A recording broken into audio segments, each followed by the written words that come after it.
say no more.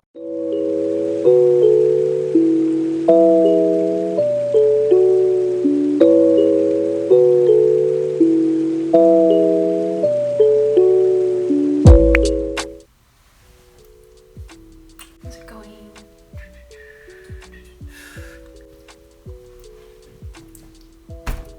Oh my gosh. Hi guys, and welcome back to my channel. I'm Monique and welcome to Monique's Life. So today my video is kind of going to be a little bit different than my usual ones. I'm not doing anything hair related, but today I'm actually going to just do a sit down and I'm just going to talk to my camera today. So basically I was thinking, okay, what should my next video be about? Like, I want to be kind of different than any other video that I did. So as you know, I'm a talker. Like, I can talk for hours upon hours upon hours upon hours upon hours upon hours upon hours about anything that interests me. So basically I was just thinking about my life and where I am today, and I was just like, this year has been crazy in terms of, I feel like everything's just been a blur. Like, as soon as January the 1st hit and everyone counted down to 10 to say Happy New Year's, my life has changed after that. So basically today, I wanted to talk about hardships that have happened in this year, because as we know, this year has not been easy for anybody, especially me. I basically wanted to talk about the hardships that have happened in this year and finding the positive in difficult situations. Because I feel like, especially this year, we're all very stressed out and hurt over what's been going on and confused. I think confused is basically the theme of this year. Everything is confused with what's going on. I had quite a difficult year. I'm gonna say that out front. I've had a difficult year. I've been through hell and back, and it amazes me where I am today.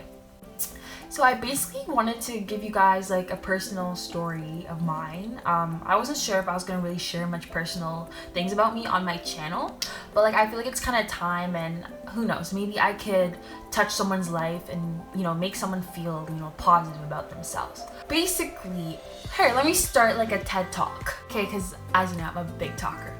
So as we know, let's talk about grandmothers. Grandmothers are literally the icons of our lives. They are the foundational people of a family. And they are the most wisest people that you will ever find on this earth. I was blessed to be gifted with an amazing grandmother by the name Barbara Elaine Francis. Great woman. If you guys met her, you would love her as much as me. Trust me. The one thing I'm not gonna do is get emotional on this camera because I've overcome that. But if you see me having a little break in my throat or something like that, just know it's okay, I'll get over it. So basically, I just want to say that, grandmothers are, great people to have in your life. And I was privileged to have God bless me with such a great grandmother. So my grandma has literally been such an icon in my life. Like, when you had that first love, literally my grandma. Like, she was literally always there for me. I loved her as much as my mom. Like, I was really close to my grandma, really, really close. Like, some girls or guys may not be like, oh, I was close to my grandma like that, but my grandma and I were close. Like, it's my ride or die. Like, I remember one time I was coming back from summer camp and I literally dropped my iPod. And I was like, Mama, my iPod broke. She's like, it's okay, I go get you a new one. I'm like, oh my god, really? We literally went to Apple Store the next day and I got a new iPod. Because I was like, Mama, I can't live life without my iPod. As you guys know, back in the days, the iPod 4 was the thing that was booming. Like, that was what everyone wanted. And literally, when my thing crashed, I was like, yeah, sorry. There's no point of me doing anything else with my iPod. So my grandma came through for me, as she always does. So anyways, I just want to say, basically, grandmas are amazing. Let's just put it as that.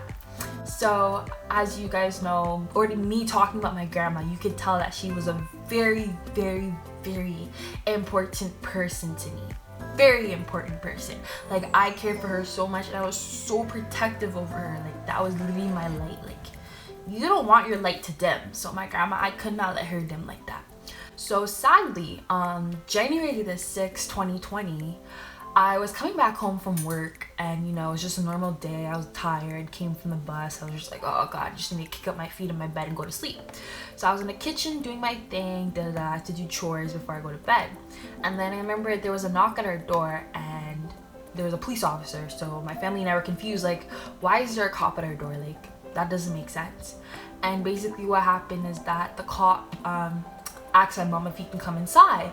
So I'm here thinking, okay, it's not me, I didn't do anything bad, like, I'm a good kid, straight A's, you know, honor roll, So I'm like, Joshua, what did you do? Because, you know, my brother is different than us. So we're like, what did you do? Did you do anything for the cops to come? He's like, no, I didn't. So we're all confused, like, why is there this cop at our door? Like, you come in here late at night, like, we're trying to get ready for bed, like, what's up? He comes in and he's talking to my mom, whatever. And then I hear that their conversation is kind of getting a little bit, like, you know, serious. So I was like, okay, why are they talking like that? Like, I'm confused. My mom told us to go upstairs, but obviously me and my brother being nosy, we stayed and literally like went by the staircase and was like listening to what's going on.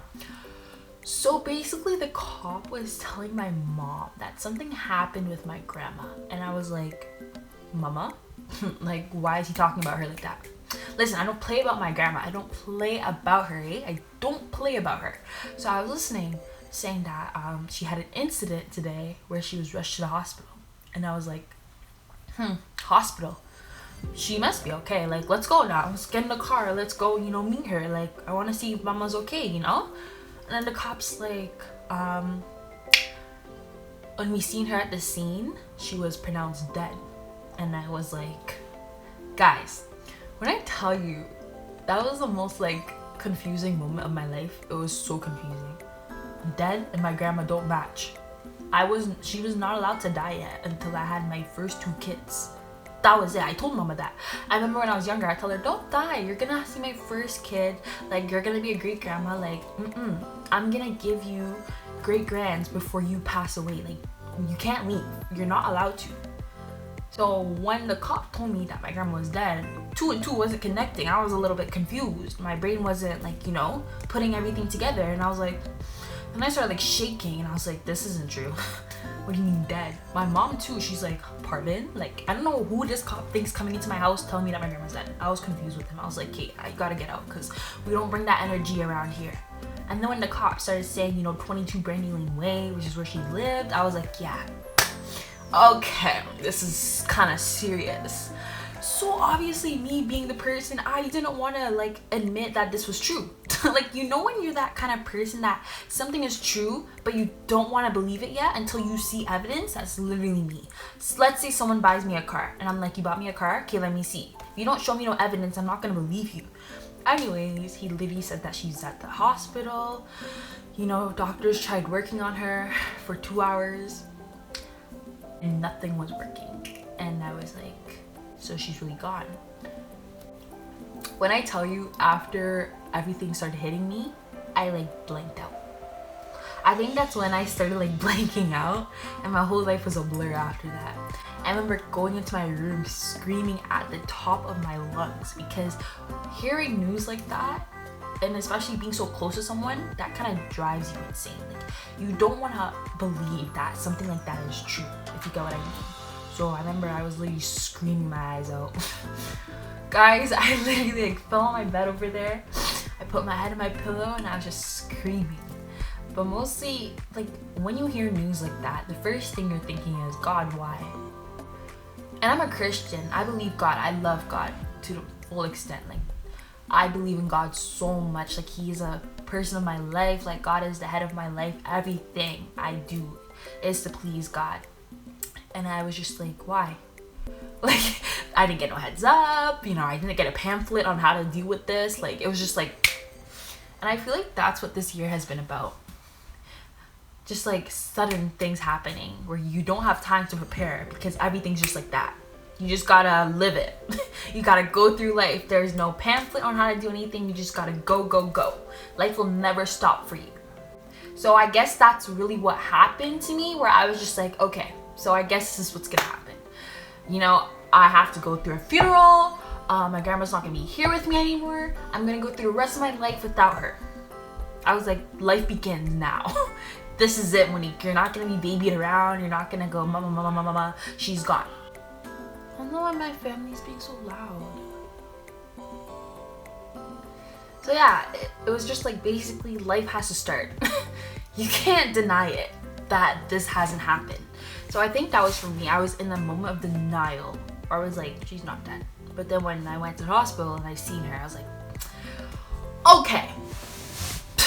Like, she's not responding to me. So I think that was probably the hardest moment of my life that I will ever face, is losing my grandma so suddenly. You know, I'm not really gonna say much, but like what happened was that she suffered from a heart attack on a bus coming back from work. So it was really sudden. really sudden. And it's so sudden to the point where I feel like everything in my life is sudden. COVID happening is sudden. Schools shutting down is sudden. You know, everything is so sudden. And during that whole moment where we were planning the funeral and everything like that, it was just like, again, I told you, everything was a blur to me. It was like, I can't believe I'm really doing this. Like, usually I go to funerals and I'm just the one who goes, says sorry, and leaves. Now I'm the one who has to get people saying sorry to me and having to sit through this funeral with someone who I loved in that casket. Hardest moment of my life. Trust me. Like, that's why when deaths happen, I know how it feels now, because before I never knew. So again, I would go to the funerals and just be like sorry and then go home. Like, but I understand that the families who lose these people, it's hard on them. And the one thing I can say that never happened to me was that I got into such a dark space that I couldn't get out, because that was never me. Because I mostly, you know, had faith in God that he did this for a reason, so he would bring me out. And I never wanted to get into such a dark place, because I knew my grandma would not like that with me. Because I knew she was looking down on me still, even though she's not here, and wanting me to still be a better me, still be Monique, you know, not let this moment or that situation defeat who I was as a person. So I feel like her death kind of impacted my life a lot, because it made me, you know, live life a little bit more, but with the mindset that you never know when it will be your last day. You get what I mean? Because her death was so sudden. My grandma still had her chicken in her oven. She still had things around her house. Like, she thought she was coming back, but it's like, you never know. Like, I could literally walk outside and be gone the next day. Like, that's how serious life is. Like, you can never play with life. That's why every day you wake up, try to do something good for someone, because it rewards you in the end. You get what I mean? So literally, it was quite a year for me. Next thing I wanted to talk about was finding the positive in difficult situations. So even though losing my grandma was bad, like so difficult, it made me again realize life is so precious. It made me realize that things I told her that I would do when I was older, I'm still gonna stick forward to that. So I told her that I wanted to help a lot in the community. I wanted to travel the world and help orphans. I wanted to do all these things and be an inspirational speaker, like talk to people, you know, inspire people. Like, even me, I'm not the most perfect person in this world, but I have a head on my shoulders and I know what I want in life. You get what I mean? So literally, it's just like, I'm not gonna not live up to the promises that I promised her, because that's what keeps me. That every day I live, I'm still gonna live that purpose that I need to live.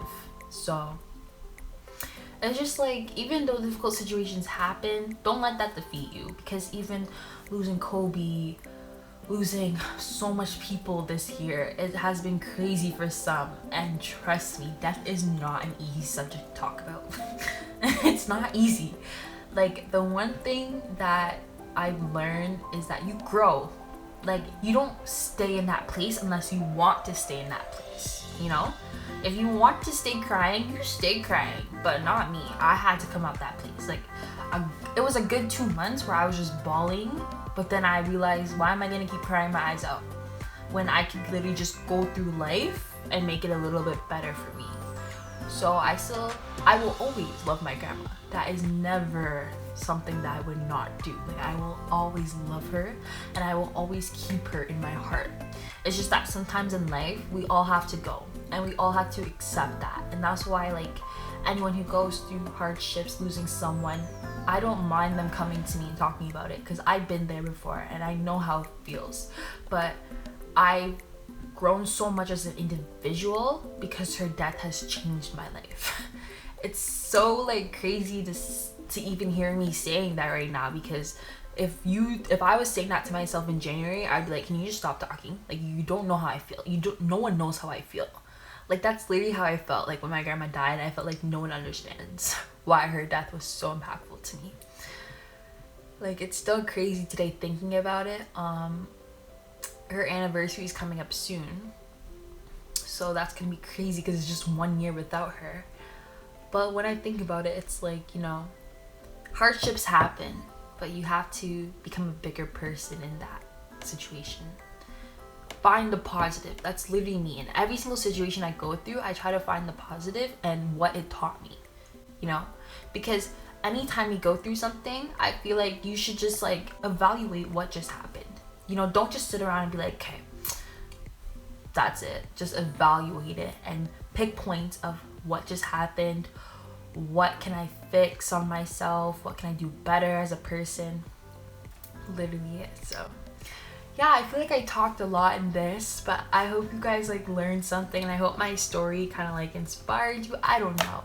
I just want to talk because I talk too much anyway, so I'd rather just talk to a camera and just share my experiences. So that's literally what happened.